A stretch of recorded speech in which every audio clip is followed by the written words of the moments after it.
कि आज पहिला मिलनवा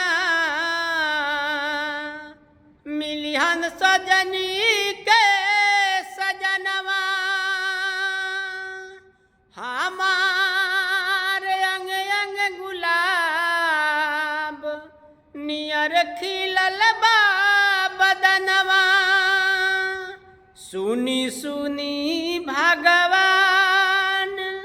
जन बिहान होख दी हो सुनी सुनी भगवान जन बिहान होख दी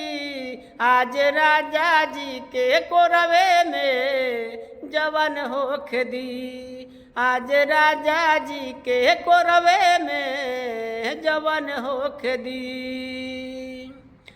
हर राजा जी के ओठवा से ओठ जब साटी अरे भुकुर भुकुर बड़ी हमारा दिलवा के बड़ी राजा जी के ओठवा से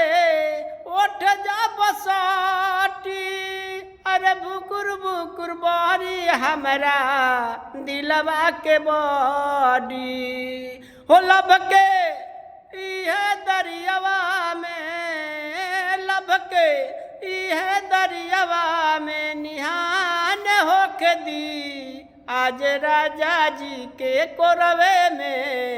जवन होख दी आज राजा जी के कोरवे में जवन होख दी।